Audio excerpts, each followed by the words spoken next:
e está começando o nosso jornal Presença Online. Nesta edição, teremos os quadros Estante Brito, Dica de Vestibular, Arena Brito e Agenda. E se eu fosse você, não perderia as novidades. Vamos lá? Vamos começar chamando o nosso amigo Kaique, que vai apresentar o Estante Brito. Fala aí, Kaique.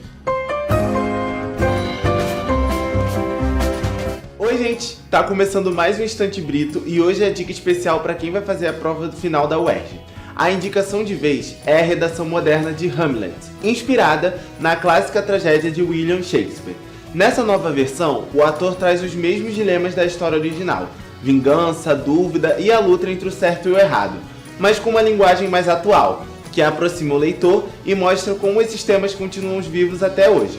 Essa leitura é ótima para entender como um clássico pode ser reinterpretado com uma visão contemporânea, e é exatamente esse tipo de redação entre o texto antigo e o novo que a UERJ costuma cobrar na prova. Por isso, vale ler com atenção e pensar em como o novo Hamlet dialoga com a versão original do Shakespeare. Então fica a dica se você quer chegar mais preparado para a prova. Mergulha nessa releitura de Hamlet, uma história antiga, mas que continua fazendo todo sentido nos dias de hoje. Esse foi o Estante Brito. Até a próxima! Galera, eu amo ler, e agora mais ainda, pois em breve eu vou estar fazendo vestibular e ele pede muita leitura nas provas de redação, principalmente. Muito obrigada, Kaique.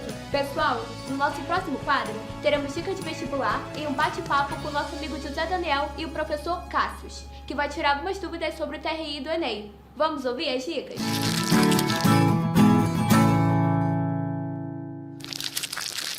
Olá, sejam bem-vindos a mais uma Dica do Vestibular. O Enem está chegando e todo mundo quer tirar uma boa nota para ingressar na faculdade. Mas a nota no Enem tem uma maneira diferente de ser calculada. É a chamada Teoria de Resposta ao Item, a TRI. E é para conversar um pouco mais sobre esse tema que hoje eu recebo o professor Cássio Aurélio. Seja bem-vindo, professor. Obrigado. Tudo bem, pessoal? Estamos aqui para esclarecer algumas dúvidas, né, sobre esse sistema de teoria de resposta ao item. E vamos nessa. Bom, Cássio, começa explicando pra gente como funciona a TRI. Seguinte, TRI funciona da seguinte forma. O Enem, ele quer testar a proficiência do candidato. Então, ele não quer saber se o candidato acertou mais ou menos questões. Ele quer saber coerência. Qual é a coerência que o candidato tem na hora que está fazendo a prova do Enem. Por exemplo, vamos supor que o José Daniel é um dos candidatos do Enem esse ano e eu sou um outro candidato. Das 180 questões, ele conseguiu acertar 120 questões. E eu consegui acertar a mesma coisa que o José Daniel acertou. Correto? Então nós fizemos 120 questões, beleza. Só que na hora que sai o resultado, José Daniel conseguiu uma nota maior do que a minha. E por que isso aconteceu?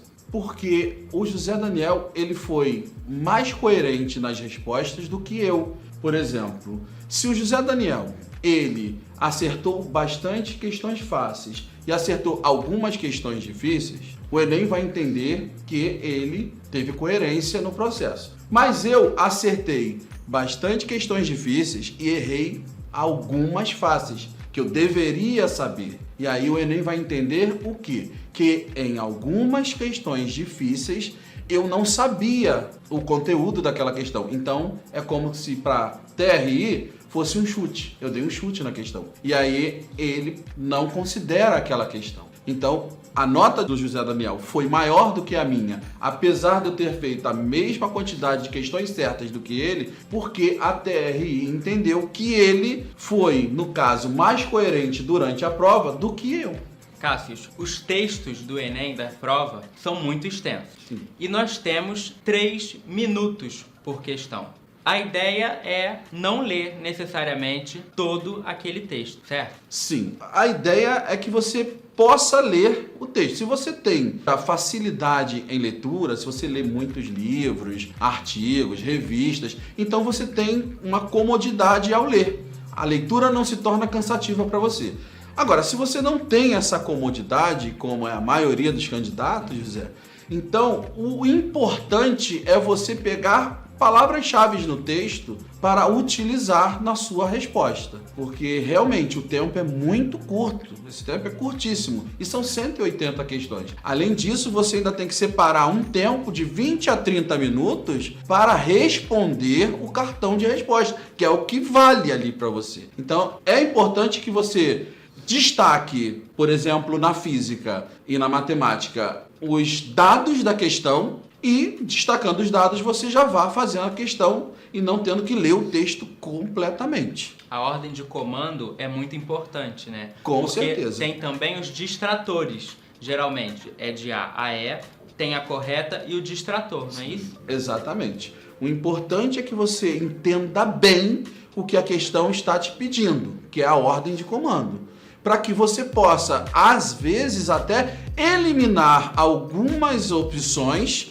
e trabalhar, por exemplo, com duas, que fica um pouco mais fácil de você acertar. Nesse caso, você diminui, no caso, teu índice de acerto de 20%, tu eleva isso para 50% quando você consegue eliminar 3 opções só de ler e marcar no texto o que é importante.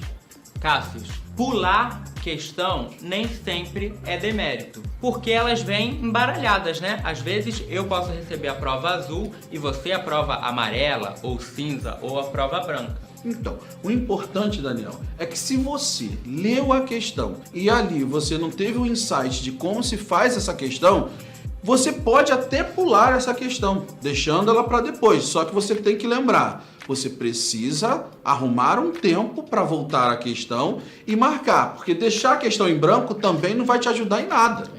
Tá bom? Bom, professor, já queria agradecer a sua presença.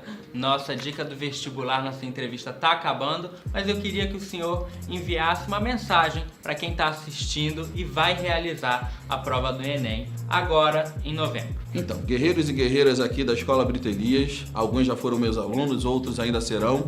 É importante que você esteja tranquilo no dia da prova, tá? Não estude na véspera, não estude, porque o que você tinha que estudar, você já teve tempo para isso, tá bom? Então, na véspera é você se distrair um pouco, se tiver que sair com os amigos, ir a um shopping, beleza, distraia a sua mente, durma cedo para que você descanse bem, se alimente não com uma comida pesada, uma comida leve antes de ir para a prova, leve o seu lanchinho. Não esqueça de levar a sua caneta preta de corpo transparente, porque só pode caneta de tinta preta na hora de fazer a prova. Leve mais de uma, lógico, porque sempre tem aquela que falha e aí como é que você fica? Então leve mais de uma. E assim, eu aqui, como professor de alguns e ex-professor de outros, eu desejo uma excelente prova para você. Coloque ali os seus conhecimentos adquiridos ao longo de toda a sua trajetória educacional. E estou torcendo aqui para que vocês consigam o melhor resultado possível, a aprovação. Tá bom? Um abraço. Professor, muito obrigado. Volte sempre ao Jornal Presença Online. Obrigado. Bom, pessoal, a nossa entrevista vai ficando por aqui. Esperamos que ela tenha te ajudado a mostrar a importância de fazer uma prova consistente, sem estratégias superficiais. Não esqueça de deixar seu comentário, curtir o vídeo e se inscrever aqui no Conexão Brito Elias. Até a próxima. Tchau, pessoal!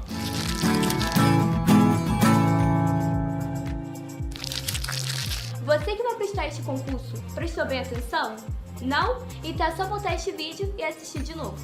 Agora, vamos chamar a amiga Clara Luiz com o quadro Arena Brito. Olá pessoal, o Arena Brito hoje tem uma novidade para você, Projeto Esporte na Escola. E os horários dessa atividade são, fica ligado aí, terça-feira, futsal feminino, de 5h30 às 6h30. Terça-feira, futsal masculino, de 6h30 às 7h30. Quinta-feira tem basquete misto, de 5h30 às 7 horas. Sexta-feira, voleibol misto, do 6º, 7º ano, 5h30 às 6h30. Sexta-feira, voleibol misto, do 8º ano ao 3º ano do ensino médio, 6h30 às 7h30. Gostaram? Então é só procurar o professor Diogo para saber mais detalhes. O Arena vai ficando por aqui. Fui! Clara Luiz passou todas as modalidades dentro do Projeto Esporte. Então não percam essas oportunidades para melhorar a saúde. Gente, o nosso jornal está quase chegando ao fim, mas a gente ainda tem agenda. E a Mariana, a nossa amiga querida, vai apresentar. Fala aí, Mari! Fala galera, tudo bem? Eu sou a Mariana Oliveira e nós estamos aqui hoje para apresentar a agenda do Brito. Vou falar um pouquinho do que aconteceu nas últimas 2 semanas. Na semana passada, nós tivemos a Semana das Dia das Crianças, que teve direito a meia maluca, cabelo maluco. E encerramos a semana da melhor forma possível, com recreio temático cheio de brinquedo, banda, DJ, tudo de melhor. Na terça-feira do dia 14, nós tivemos um passeio rumo à cidade imperial, Petrópolis, que foi um passeio recheado de cultura, de história, e você pode conferir no seu YouTube aí de casa as imagens desse passeio incrível. Não podemos deixar passar o Dia dos Professores, que aconteceu no dia 15, que foi recheado de homenagens feitas pelos alunos do Brito Elias. Confere aí no Instagram e no YouTube. E a agenda fica por aqui, pessoal. Tchau, tchau! Galera, gostaram dessa edição? Não esqueçam de curtir esse vídeo, comentar e compartilhar com os amigos. E também sigam as nossas redes sociais. Tchau, pessoal!